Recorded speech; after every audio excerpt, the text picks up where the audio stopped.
Donc, je vais y aller. Enchantée. Merci beaucoup d'être présent et présente à ce beau panel. Aujourd'hui, on a la chance d'être avec Marie, Mariam et Frédéric. Mon nom est Gabrielle. Je suis responsable du Lab d'entrepreneuriat de Mila et c'est un plaisir d'avoir cette conversation avec vous dans la salle et sur scène. Je vais vous laisser vous présenter pour commencer avant qu'on rentre dans le vif du sujet. All right. Moi, c'est Frédéric. Moi, j'ai un background, je suis urgentologue. J'ai un fellowship en réanimation. Fait que je suis vraiment intéressé par les patients les plus malades du système. Puis dans le début de ma carrière, moi, j'ai eu un cas vraiment super difficile. Tu sais, j'ai une infirmière qui m'a amené un enfant en train de mourir avec aucune préparation. Puis je me suis retrouvé, tu sais, pas d'inhalothérapeute, tout seul avec l'infirmier, pas de parents, aucune idée qu'est-ce qui est en train de se passer. Puis un gros insight que j'ai eu, c'est que le problème, c'est pas le diagnostic, c'était la logistique. Comment tu prépares le médicament est où, comment tu calcules. Puis j'ai comme découvert qu'il y avait un gros gap puis que c'est là qu'on fait des erreurs. Et moi, je suis passé vraiment à ça, de faire une erreur de dosage fatal sur ce petit bébé-là. Puis après, je me suis dit, ça n'a pas de sens. Fait qu'on a décidé de créer un assistant en réanimation, qui est un logiciel qui est maintenant distribué un peu partout dans le monde. Puis l'autre partie un peu weird, c'est qu'il y a 2 ans, on a eu une opportunité avec l'Agence spatiale canadienne de développer une plateforme de médecine autonome. Puis on a pitché ce projet-là. Puis là, notre prototype spatial a été testé dans un vol parabolique, puis il va être testé sur la Station spatiale internationale l'année prochaine. Fait que c'est un peu n'importe quoi, notre organisation. Marie. Bonjour à tous. Moi, je suis Marie Lavoie, cofondatrice et PDG de Cœur-Oui. À la base, je suis une professionnelle de santé, donc j'ai été dans plusieurs places, là, donc à Ottawa, en Norvège. Donc, j'ai vu un peu un aperçu du futur de la santé. Puis en revenant dans ma ville natale, le Saguenay, j'ai eu envie d'avoir plus d'impact. Moi, ma profession, à la base, c'est d'être kinésiologue. Donc, si je faisais le switch entre kinésiologue, entrepreneur, il fallait que ça vaille la peine, il fallait que ça soit un gros projet qui a beaucoup d'impact dans le système de santé. Puis là, on s'est demandé, en fait, c'est quoi la problématique la plus grande en ce moment qu'on vit tous en tant que professionnels de santé, qu'on soit kinésiologue, médecin, physiothérapeute. Et la réponse, c'est la paperasse. Donc, le fait de devoir prendre des notes, remplir des formulaires, c'est un problème qu'on s'est penché avec Cœur-Oui, qui a été fondé en 2022. Puis maintenant, on a commercialisé justement une solution basée sur les LLM qui est utilisée dans le système de santé privé, le système de santé public.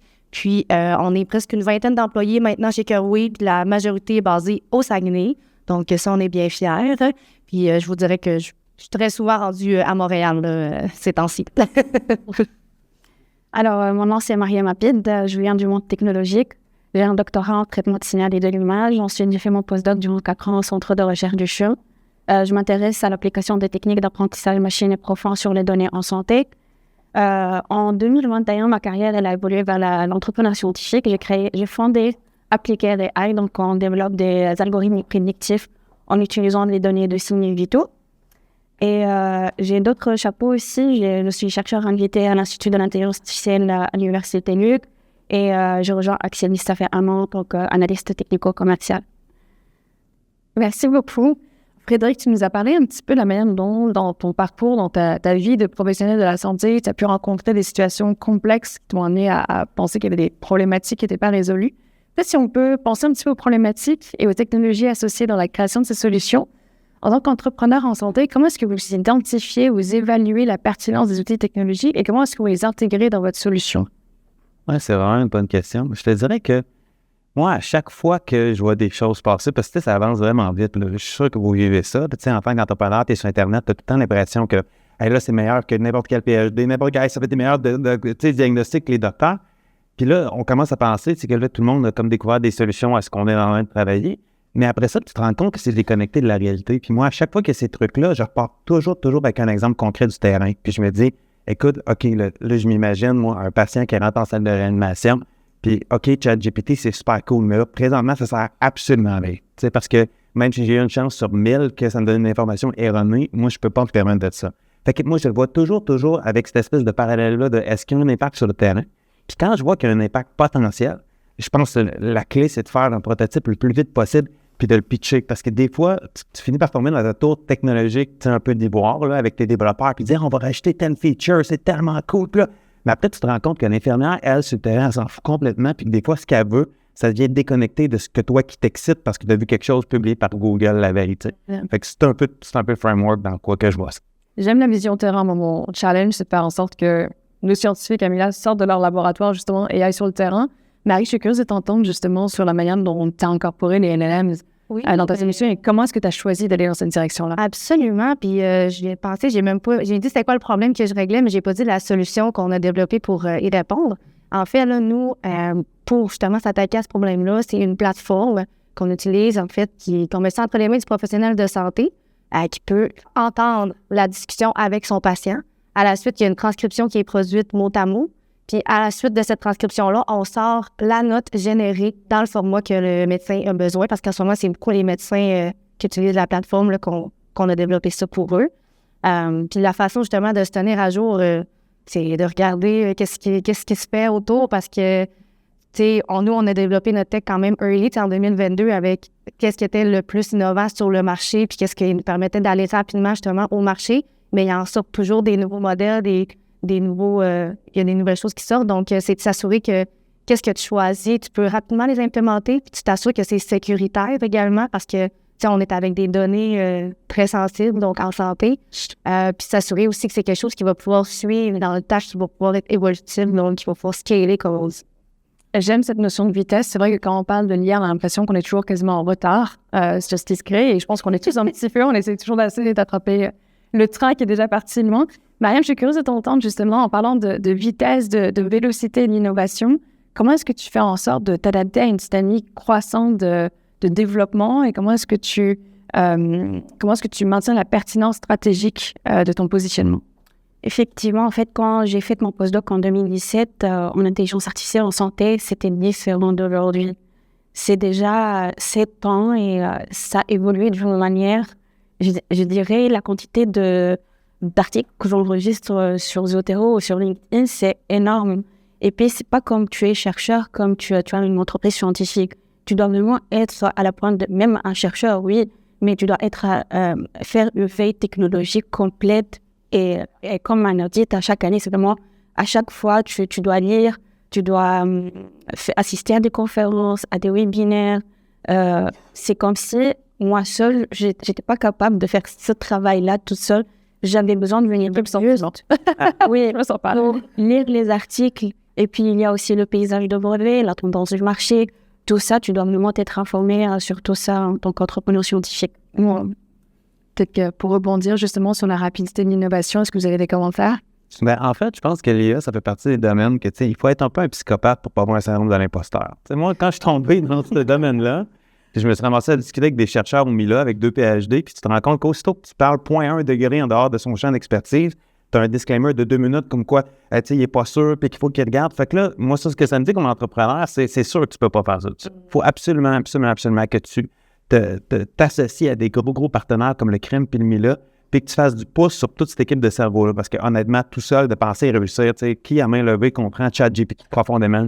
Il n'y a personne. Là, tu parles même à des chercheurs qui ont travaillé pour OpenAI, puis eux autres, ils vont te dire la même chose. Dans tel secteur, là, je sais comment ça fonctionne, mais parle-moi pas de tel autre truc parce que ça, je n'ai aucune idée. Puis si on parle justement de collaboration, évidemment, vous ne faites pas ça tout seul, vous avez des cofondateurs, des cofondatrices. Donc, comment est-ce que ça se passe au niveau de la collaboration sur des sujets de santé? Est-ce que vous travaillez avec des hôpitaux? Est-ce que vous travaillez avec des partenaires en intelligence artificielle? Qu'est-ce qui prend le plus de poids dans le développement de votre solution? C'est un heureux mélange de tout ça. Là. C'est l'équipe qu'on se forme. Après ça, justement, les incubateurs, accélérateurs. Justement, on vient de passer avec NextAI tout récemment. Mais comme Fred l'a dit, là, on ne peut pas faire ça tout seul. Là, vraiment pas. Je n'ai pas la prétention de dire que c'est moi qui ai développé ça. Au contraire, j'ai une équipe technique qui s'en occupe. Nous, on est là pour vraiment mettre plus la vision au niveau du produit. Par la suite, on s'assure que ça développe dans le bon sens. Là. C'est vraiment ça. Mais ouais, ça prend une équipe pour développer tout ça, cette innovation-là. Puis quand tu parles de collaboration, ça me donne le goût là, d'embarquer peut-être sur le côté des hôpitaux aussi. Nous, au début, en fait, quand on proposait la solution dans le système public, il y avait des étoiles dans les yeux, puis c'était comme « Oh, wow, vous pouvez faire tout ça, c'est donc bien magique, oui, on le veut ». Puis, dans certains CIUS, en fait, il y a eu un moratoire sur l'intelligence artificielle, donc ça a retardé nos discussions de 6 mois à 1 an avec certains 6. Puis maintenant, vois-tu, on vient de commencer un projet avec eux, là, on a lancé ça cette semaine. Mais ça ne nous a pas empêché d'aller quand même aller dans le système privé entre-temps, faire une preuve de concept. OK. On parle un peu de preuve de concept, de commercialisation. Je vais nous emmener sur le terrain de la mise en marché. Comment ça se passe pour vous, honnêtement? Honnêtement, nous, on part avec la plus grosse avance parce qu'on vient du milieu. Tu comprends? Moi, je travaille là-dessus depuis 2014. Là, je suis rendu à un âge que tous mes amis qui étaient à l'école sont rendus chefs de département un peu partout. C'est super tough, pareil. Fait que, tu sais, moi, c'est comme message à tous. Il faut vraiment persévérer parce que tu te rends compte, ça m'a tellement fait rire quand tu as amené le point là, de dire les pilotes. Puis tout ça, au début, tu es comme super excité. Puis donner des choses gratuites aux gens, là, hey, ça va bien. Tu sais, là, t'es là, le monde, tu donnes ça un peu partout. Mais après ça, de réussir à faire la transition, à avoir un contrat, même quand t'es issu du milieu, c'est extrêmement difficile. Parce que même d'un hôpital à l'autre, le payeur, c'est pas clair. Fait que, tu sais, nous, c'est un assistant à la réanimation. Puis là, il y en a qui disent, ça devrait être les infirmiers, si tu le DSP, si tu les médecins. Puis ça, cette structure-là, on pensait à un moment donné trouver c'était qui, tu sais, notre buyer. Puis en fait, tu te rends compte, ça change d'un hôpital à l'autre. Fait que ça, c'est vraiment un long parcours du combattant. Puis c'est pas facile. Tu sais, c'est un milieu comme très, très lent administrativement. Entre le pilote, que tout le monde est excité, tu donnes ça gratuit. Puis le chèque que tu as dans ton compte, là, c'est vraiment comme, c'est deux mondes. Et donc, des cycles de commercialisation peut-être très longs. Mariam, je suis curieuse de t'entendre également. Je suis tout à fait d'accord avec Frédéric. Et encore plus, la difficulté pour moi, c'était je viens pas du milieu, je viens du milieu technologique. Donc, je devrais vraiment comprendre le flux de patients, le flux de travail des professionnels de santé, la cartographie des parties prenantes, comprendre toutes les parties qui sont impliquées, les professionnels de santé, les patients, les décideurs, les administrateurs des hôpitaux, les régulateurs, tout ça, comprendre leurs besoins, comprendre la proposition de valeur et comprendre aussi le flux de travail pour comprendre ma technologie, comment elle va s'insérer et quelle est la valeur qu'elle va apporter. Tout ça, c'était trop difficile pour moi parce que je viens du milieu technologique et puis la multidisciplinarité, dans ce cas, elle est importante. Tout le monde doit travailler ensemble pour créer et comprendre cette chaîne de valeur, comment cette nouvelle technologie, une IA, elle n'est pas standalone, elle va s'intégrer dans un flux de travail, elle va se connecter à des interfaces et de dossiers médicaux. Donc, c'est vraiment, c'est un travail collaboratif. Ouais. J'aime le sujet de la collaboration, les cycles de vente longs. Si on parle un petit peu de financement lié à ça, un cycle de vente long, c'est extrêmement compliqué à être pérenne et à être soutenable sur le long terme. Comment est-ce que vous naviguez justement le financement dans le milieu de la santé et de l'intelligence artificielle? Au début, nous autres, on se promenait avec notre pitch deck. Puis on allait pitcher aux investisseurs. Puis là, il y en a un qui a vraiment cru en notre idée. Merci. Donc, c'est sûr que ça nous a beaucoup aidé pour faire la portion recherche et développement. Puis par la suite, est venu se greffer des financements du MEIF, en fait, qui finançait justement les innovations, les startups et tout ça. Donc, ça nous a vraiment donné un coup de main pour s'assurer de se rendre à la commercialisation. Puis là, maintenant que c'est commercialisé, ben le but, c'est de continuer, en fait, dans ces rondes de financement-là. Là. Donc, voilà. Il y a un petit mélange de financement privé, de capital de risque et ensuite de commercialisation quand même assez rapide de ce que je comprends. Oui, absolument. OK. Et de votre côté, avec des cycles un petit peu plus longs, comment? Moi, j'ai essayé de bootstrapper ça du début. Tu sais, fait que moi, je travaillais à l'urgence, je fais ça, tu sais, à temps partiel. Puis nous, on est parti avec un modèle complètement différent, vraiment d'un organisme à but non lucratif. Nous, on avait 35 professionnels de la santé impliqués de façon bénévole. On a levé de l'argent de la philanthropie. Puis après ça, on a commencé à travers les années à accumuler des contrats. Mais là, ce que j'avais jamais vu venir, c'est que tu sais, un contrat, c'est super cool, mais là, après, le monde, il pose des questions. Tu as besoin de répondre aux questions. Fait que la commercialisation en tant que telle, ça a l'air beau, là, sauf que tu as besoin d'investissement. Puis là, ça m'a pris comme un bon 8 ans à me rendre compte que bootstrapper dans le système de la santé, c'est comme pas facile. Fait que là, on est en redirection parce que même si tu as de l'attraction, c'est un peu ça qui est bizarre pour quelqu'un qui n'est pas un entrepreneur en nez, puis que moi, j'ai fait ma carrière en médecine d'urgence. C'est de te rendre compte que même si tu as de l'attraction, puis il y a plein de gens qui veulent ton affaire, tu n'es pas sorti du bois, là, parce qu'après ça, ils veulent que tu l'adaptes, puis ils veulent que tu connectes ça à Epic, puis tout ça. Puis ça, c'est beaucoup, beaucoup de ressources. Fait qu'on est en train de se rediriger. Fait que bootstrapper, c'est pas facile. Donc, une grande modification, j'entends, on parle d'une OBNL bootstrappée à une start-up qui se finance éventuellement avec des revenus ou des capitaux privés. Mariam, je suis curieuse aussi, est-ce qu'il y a eu un pivot dans la réalisation de ton projet? En fait, le financement au Québec, c'est pour l'IA. Il y a beaucoup d'opportunités. Il y a Medtech Plus, il y a Prompt, il y a le MEIE. C'est vraiment, il y a beaucoup d'opportunités et tout le monde est collaboratif ici. Mais pour moi, il y avait un mais parce que la phase de développement et la phase de commercialisation sont deux phases distinctes pour moi. Pour développer un algorithme prédictif en utilisant une technique de machine learning et deep learning, Et ça prend beaucoup de temps, la phase de développement. Il faut des risques. Il y a un grand risque parce qu'on doit faire une preuve de concept qui doit marcher, prouver que ça marche, que ça a un impact, ça ajoute de la valeur. Et ça prend du temps. Et c'était pas évident, en fait. Peut-être que une des choses que j'ai trouvé plus difficile, en partant de l'autre côté. Oui, vous imaginez, moi, mon pitch, j'étais comme, ça sauve des vies, notre affaire. Puis là, après, tu te dis, écoute, là, moi, je l'ai vécu, il y a un enfant qui est en train de mourir, tu sais pas comment faire ça, regarde, là, je te le dis en 3 clics. Fait que là, tous les médecins étaient, c'est évident. Toutes les infirmières étaient comme, c'est évident, puis ils veulent tout gratuit. Mais là, après, c'est de rendre compte que ton pitch, plus tu montes, faut qu'il change. Puis moi, le choc que j'ai eu dans ma carrière d'entrepreneur la journée où j'ai dit, fait que ça sauve des vies, plus j'ai quelqu'un qui fait comme, so what, ça sauve des vies. Moi, ça me sauve-tu du cash? Là, j'étais comme, là, ça foutu. Moi, je te dis qu'il y a 3 bébés qui sont sauvés avec ça. Tu sais, à quoi sert le système de la santé si c'est pas à ça? Puis dans le fond, c'est d'essayer d'adapter au fur et à mesure que tu vas plus high level, de voir c'est quoi les leviers, puis la façon que ces décideurs-là pensent. Puis ça, moi, honnêtement, comme entrepreneur, c'était super difficile. Puis il a fallu que je me fasse coacher parce que mon espèce de pitch de ça sauve des vies, je voyais que ça résonnait même pas assez à ces instances-là. Il fallait que ça soit, c'est quoi mon gain d'efficacité de mon système, t'as-tu du pourcentage d'émission d'erreur, puis tout ça. Puis ça, pour quelqu'un qui est issu, tu sais, comme des tranchées, c'est vraiment comme un parcours du combattant pas facile. Hein. J'aime ça, l'idée de s'adapter à son interlocuteur ou son interlocutrice. Oui, c'est un bon point. Marie, est-ce que tu veux rajouter quelque chose par rapport à ça? J'étais très bien dit. Moi aussi, je reste quand même une entreprise à impact social très fort. Puis j'avais pensé un OBNL au début, finalement, j'ai fait non, ça va être une business, on veut vraiment avoir l'impact vide puis un gros impact. Mais c'est vrai que c'est confrontant là, au niveau des valeurs. Là, et en même temps, je me mets à leur place, puis ils ont tellement de choses à gérer dans le système de santé que là, ils sont en mode c'est quoi mes priorités. Puis ils se font pitcher ça tout le temps. Tu sais, ils ont 7 personnes qui ont dit mon affaire, ça sauve des vies. Fait que là, mon est comme OK, là, mais c'est quoi comme shift-moi ça. On s'est rendu compte parce que je suis kinésiologue. Fait qu'évidemment, ma première solution que j'ai voulu développer, c'était super préventif. Là. C'était des suggestions, c'était des habitudes de vie. Puis c'était ça qu'on avait commencé. Finalement, on s'est dit, non, ça va bien trop être tough. Là. Premièrement, on est dans la suggestion. Le marché n'est pas rendu là au niveau de l'intelligence artificielle. Deuxièmement, le système de santé va plus financer la Tylenol qui guérit un problème qui fait mal que la vitamine qui va prévenir un problème. Malheureusement. Mon cœur de kinésiologue aimerait vraiment ça que ça soit axé sur la prévention. Je pense qu'on s'en va là tranquillement, mais il faut commencer à éteindre les feux avant de se rendre là. Donc, on commence par régler les problématiques terrain qui sont comme les gens qui, justement, là, réaniment les bébés, puis là, ça ne fonctionne pas. Tu mentionnais que c'est à ce moment-là que les gens viennent te voir. Fait qu'ils ne sont pas en esprit de prévention à ce moment-là, ils sont en esprit de « Hey, j'ai vécu le problème, il y a quelqu'un qui est mort, maintenant aide-moi », tu sais.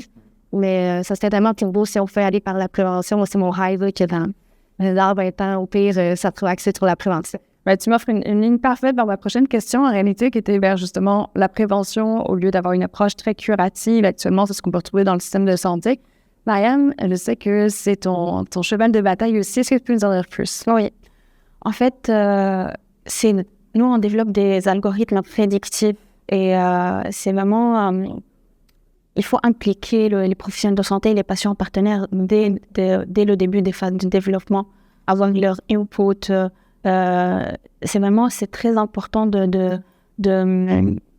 d'avoir leur avis et puis leur montrer expliquer bien aussi le résultat des algorithmes aussi pour pouvoir les convaincre que oui, notre algorithme prédictif ajoute de la valeur et sauve des vies, donc, et ça décourt. Donc, c'est ça. L'approche préventive aussi est compliquée de ton côté. C'est drôle quand même. Hein? Ça peut juste me rappeler, je viens de penser, là, j'avais été sur un panel à un moment donné sur la discussion du patient agité. C'était un panel international, puis tout le monde parlait des conditions chimiques puis physiques. Fait que là, tout le monde disait « Ah, c'est tel médicament qui est bon », puis tout ça. Puis là, les États-Unis, eux autres, c'était super intense. Ils ont comme des filets qui pitchent sur le patient agité.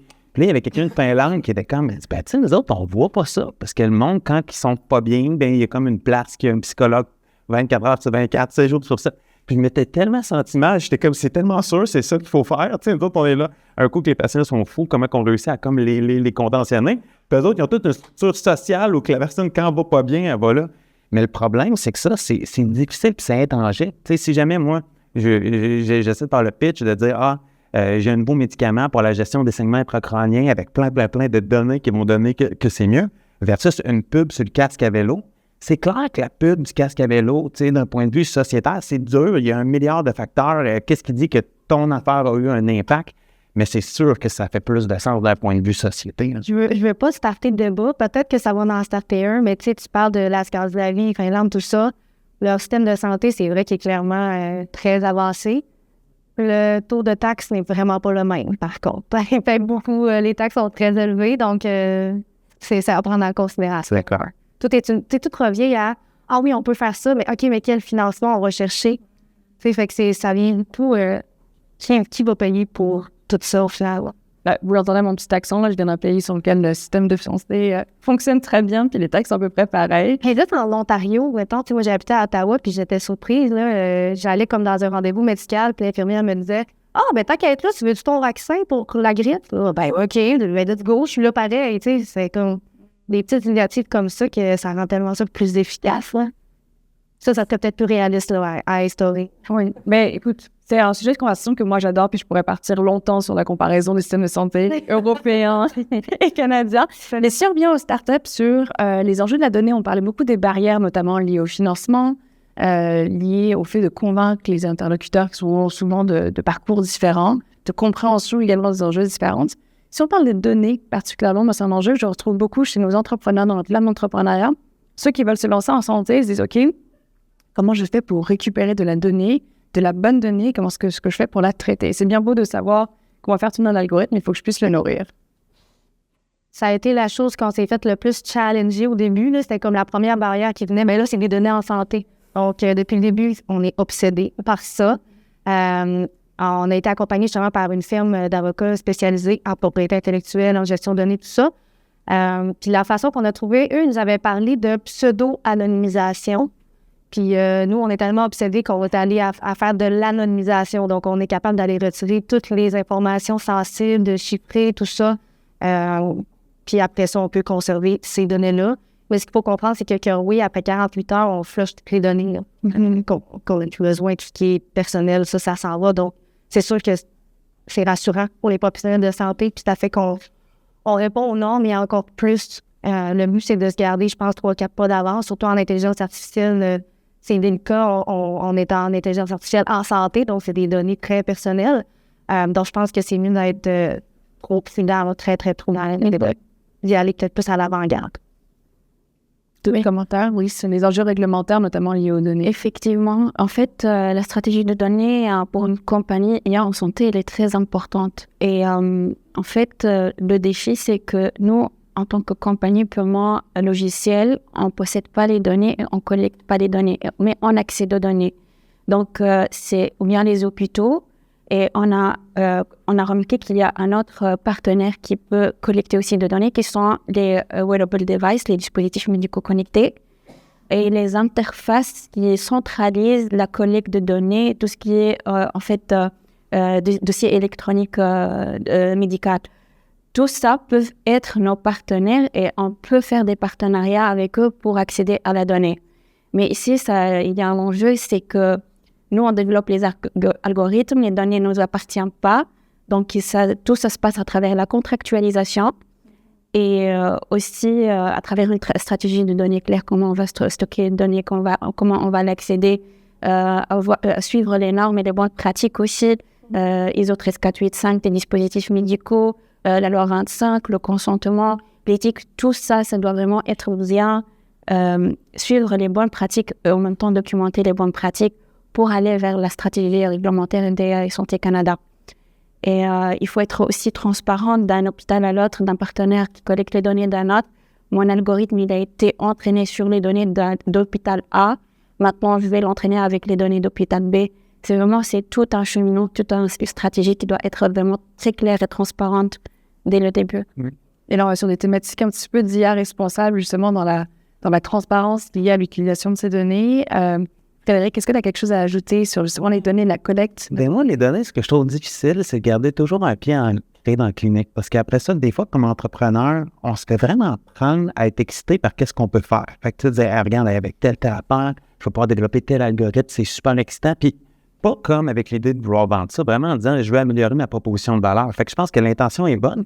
Mais après qu'on fait un petit zoom out, tu sais, on s'en va vers une ère un peu bizarre parce que, tu sais, clairement, moi, mettons, à l'urgence, si jamais vous voulez m'aider à faire un diagnostic pour un patient qui se présente dans un contexte complètement chaotique, le texte, ce sera jamais assez. Fait que c'est sûr qu'il va falloir filmer l'entièreté de l'interaction avec, tu sais, un support visuel, sonore, que tout ça soit parsé dans les algorithmes, puis que là, qu'on réussisse à avoir la richesse de l'interaction patient-docteur. Mais d'un point de vue patient, c'est terrifiant, ça, là. Toi, tu arrives dans un moment extrêmement vulnérable. La seule chose que tu vois à TV, tu sais, c'est des ransomware d'un hôpital au UK qui ont payé 350 millions pour avoir leurs données. Tu te dis, sont-tu OK, là, tout le monde est ISO, je sais pas quoi, mais mes données à moi comme patient vulnérable qui se présente dans une situation, c'est tout qu'un clash. Puis ça, je pense qu'il faut toujours garder le patient en tête parce que sinon, nous, on peut partir en voulant bien faire, à dire, ben oui, check ça, on va filmer les interactions, on va faire des diagnostics, on va sauver des vies. Après, tu fais, ouais, mais toi, quand tu es en jaquette d'hôpital, puis tu sais que tu es triste, puis tu viens de faire une tentative de suicide, tu veux-tu vraiment que toute l'interaction soit, ah non, mais on te promet, là, c'est super sécuritaire. Ah ouais, tu sais, en tout cas, on a des exemples de montrer que la sécurité des données, ultimement, il y a toujours un point d'interrogation parce qu'on voit, tu sais, tout plein d'événements où est-ce que justement il y a des bris, puis vous recevez ça comme nous autres, on a 25 spam calls par jour, fait qu'il doit y avoir quelque part que ça leak, là, tu sais, parce que fait que ça, je pense que c'est quelque chose qu'il faut toujours qu'on garde en tête. J'aime l'idée de garder toujours le patient au cœur du projet. Puis tu parlais des comités d'éthique, notamment, qui sont également essentiels dans l'idée de garder ces patients et leur intérêt. Oui. Je suis d'accord avec Frédéric sur le fait, en tant qu'entreprise ou technologique en santé, il y a un clash entre les valeurs et le profit. Si tu travailles tu fais ça pour la santé, pour sauver des vies, et en même temps, tu dois gagner de l'argent. C'est vraiment, j'étais comme, oh, OK, je suis haut, c'est comment je vais faire. Moi, c'était difficile. C'est pour ça, envisager une OBNL ou avoir un modèle d'affaires qui est un peu disruptif, qui change un peu pour le domaine de la santé. Je trouve que c'est pas une affaire de juste une entreprise. Je pense que c'est une affaire de tout le monde, en fait. Mais peut-être lancer une nouvelle structure de start-up pour les santé. Effectivement. Peut-être une dernière question, je pense qu'on a le temps pour quelques questions publiques éventuellement. Sur les enjeux de région, donc tu mentionnais que tu étais au Saguenay. Comment vous faites quand on est une start-up en santé au Saguenay, même si on se déplace à Montréal? Comment ça se passe? L'histoire là, de comment ça s'est passé pour nous, mais au Saguenay, on a l'Incube Desjardins qui est pour les entreprises numériques. Donc, on a commencé par ça. On a fait, OK, c'est comme ça que ça fonctionne, une business, OK, parfait. Après ça, on s'est dit, on va aller à Québec dans un autre accélérateur, voir qu'est-ce qui se fait là-bas, au CAN. Puis après, on s'est dit, on va aller dans un incubateur accélérateur à Montréal là, pour se faire notre réseau de contacts. Puis on dirait que c'est là que notre business a vraiment commencé. Là. C'est là que je me suis dit, wow, tout ça passe à Montréal. Puis là, ça a toute la croissance est venue. Puis vraiment, là, c'est là que la business se passe. Mais ce que je trouve vraiment plaisant, c'est qu'il y a 2 ans, je suis allée au Startup Fest, puis je voyais CPM Montréal, Startup Montréal. Startup Montréal qui avait une belle affiche avec plein de programmes. Écoute, je pense qu'il y en avait comme 50. Puis là, j'étais comme, wow, c'est bien le fun, vous soutenez les startups, qu'est-ce que j'ai le droit? Moi, je viens du Saguenay. Fait qu'ils ont fait, OK, t'as le droit à ces 2-là. Là, j'étais comme, voyons, tu me niaises, OK, c'est correct. Je suis pas à Montréal, qu'est-ce que tu veux? Puis on n'était pas prêts à déménager. Tu sais, moi, j'ai quand même 2 jeunes enfants, notre famille est toute au Saguenay. Mais là, quand ils ont annoncé Québec Tech, là, c'est dans le fond Startup Montréal qui inclut tout le Québec, qui va aller supporter, peu importe t'es où. Ah là, ça, pour moi, c'est vraiment une belle nouvelle. Donc, je trouve ça bien qu'on puisse ouvrir aux régions de plus en plus, puis voilà. Mais je descends, je suis contente de venir, là, c'est une belle place, puis je fais de dos chez mon ami, merci. Puis c'est ça, puis tu sais, quand il faut travailler, je le fais en ligne. Mais il y a aussi Montréal Connect qui s'en vient au Saguenay, c'est le 18 octobre. Donc là, Montréal s'en vient vers le Saguenay. Vous êtes tous invités. Si vous êtes la Fjord, la Vergestion, où je suis née. Donc voilà. Quelque chose à ajouter? Moi, c'est sûr de faire l'argument que Longueuil, c'est une région éloignée. Fait que des fois, il y a le pont, là. Moi, je voudrais juste rajouter qu'est-ce qui est drôle, c'est que tout est une question de perspective, c'est parce que moi, quand on a commencé, là, tu sais, justement, on était à Longueuil, fait qu'on avait accès à tout ça, mais après ça, tu commences à ouvrir tes horizons un peu ailleurs, parce que tu te dis, écoute, c'est trop lent le système au Québec pour dire que tu peux juste te limiter à ça. Puis là, tu te rends compte que tout le monde te dit, ah ouais, Montréal pour l'IA, c'est vraiment cool, mais là, c'est pas, c'est à Boston que ça se passe. Puis là, après, tu te rends compte que il faut que tu sois ouvert vraiment à toutes les possibilités. Puis ça, d'un point de vue d'équilibre travail-famille, c'est pas idéal, tu sais, de te ramasser à Boston contre tes accélérateurs. Mais je pense que c'est en s'ouvrant comme ça que là, tu vois justement qu'il y a des hubs un peu partout sur la planète. Puis on est vraiment chanceux à Montréal d'avoir comme un néo aussi forte. C'est vrai que ça pourrait être plus vite. Là. Avant de faire Kerway, j'ai été avec FitCam, dans le fond, qui est une entreprise dans l'intelligence artificielle de la santé aux États-Unis. Donc, on s'entend que le rythme était assez rapide. Puis un peu comme Xavier parlait tout à l'heure, la preuve de concept au Québec, on va la faire avec Epic. C'est vraiment par là qu'on va passer parce que c'est la meilleure porte d'entrée pour après ça exporter aux États-Unis. On peut pas juste se lancer là. Tu vas dire quoi? OK, je suis instaurée dans des CIUS, dans des cliniques, mais encore, ça leur prend vraiment comme une preuve de concept que tu t'intègres avec Epic pour exporter. Là. Puis aussi, je suis bien contente que ça s'en vient pour ça. Mais ça me développe. Moi, c'est l'écho, malheureusement, que j'ai certains entrepreneurs qui me disent naturellement, j'ai un marché plus grand aux États-Unis, j'ai juste à passer à travers le FDA approval. Et puis, ça va être beaucoup plus simple que de faire province par province, seulement. Quels sont vos conseils? On a parlé de plein de barrières, d'avoir le patient au cœur de la problématique, d'avoir de la transparence également, les enjeux de financement. Si vous deviez donner un conseil à quelqu'un qui se lance en start-up en santé, quel serait-il? Avoir du souffle, Avant d'essayer. endurer. Et maintenant, moi, en tout cas, durant ces 3 ans, c'était beaucoup d'apprentissage. Ça n'a rien à voir à ce que j'ai appris à l'université ou durant mon doc ou mon postdoc. C'est vraiment beaucoup d'apprentissage. Le milieu, il est vraiment très ouvert et collaboratif. C'est vraiment, en tant que chercheur, au début, quand j'ai terminé mon postdoc, je dis que j'avais le courage de lancer mon entreprise, mais j'avais besoin de support. Et le support, il était là, en fait, les incubateurs, les accélérateurs. Les gens sont très collaboratifs aussi. Un appel même de 15-20 minutes, ça te résout un problème. C'était une très belle expérience pour nous, en fait, d'embarquer dans l'entrepreneuriat scientifique, surtout en santé, qui est vraiment, ça n'a rien à voir avec les autres domaines, qui est très difficile. Et puis, c'est beaucoup d'apprentissage et beaucoup de défis. Donc, oser, mais y aller quand même en apprenant. Oui. Marie? Pour faire du coup sur ce qu'on se parlait tantôt, on s'entend des entrepreneurs sociaux à impact social. Donc, en tout cas, moi, personnellement, j'avais tendance à me donner beaucoup au début. Donc, je pense que c'est garder en tête que oui, il faut aller vite, mais c'est quand même un marathon. C'est pas un sprint, ça va continuer d'aller vite, mais il faut y aller quand même à notre rythme. En tant que PDG, on est quand même les pilotes de l'avion, là, fait que si le pilote, il manque de souffle puis il s'évanouit, ça ira pas loin, là, fait qu'il faut prendre soin de soi. Ça, c'est certain. On vient sur des notions de souffle, là. On voit qu'on parle avec des gens de la santé. La méditation, là, ça saute. Honnêtement, moi, j'ai comme deux choses. Deux choses. J'ai été avec une couple de Startup Fest, puis de voir. Puis des fois, il y a un petit danger de se craquer entre nous autres puis de développer une solution qui n'est pas ancrée dans la réalité. Fait que je voyais plein de pitchs qui étaient faits de façon tellement éloquente par du monde, tellement intelligent. Mais moi, j'avais comme le cheat code de dire « Ouais, moi, je suis médecin. » Puis ça, honnêtement, ça marche pas. Puis ce qui est plate, c'est que la gang des problèmes de la santé sont très, très, très inaccessibles parce qu'ils travaillent beaucoup, puis, tu sais, ils veulent pas être dérangés. Mais de réussir à tester votre idée avec quelqu'un à qui vous allez résoudre le problème, ça, je pense que c'est comme étape 1. Tu sais, là, tu veux faire quelque chose pour une infirmière dans le Nord, il faut absolument que ton pitch, ça soit pas, tu sais, à Montréal. Il faut que ce soit une infirmière dans le Nord que tu réussis à trouver de X personnes. Puis l'autre affaire, moi, qui m'a aidé beaucoup, c'est parce que, tu sais, c'est tellement long, là. Tu sais, moi, c'est depuis 2015, là, ça fait 2 ans, je travaille plus comme urgentologue, puis je suis rendu all-in là-dedans, puis tu as vraiment, tu sais, le roller coaster. Fait que moi, je me suis pris ma mission de pourquoi je fais ça. Puis je me suis fait un poster que j'ai mis en arrière. Fait que je sais pas que je fais des zooms, je l'ai comme dans la face. Tu sais, puis je me dis, à quelque part, moi, ça revient tout le temps à ce cas-là que j'ai eu. Puis je me dis, hey, moi, là, c'est, tu sais, ce Benjamin-là, si j'avais eu Easy Resource, ça aurait super bien été. Puis c'est ça, dans les moments de up and down, moi, qui me tient à dire, ben, let's go, on continue.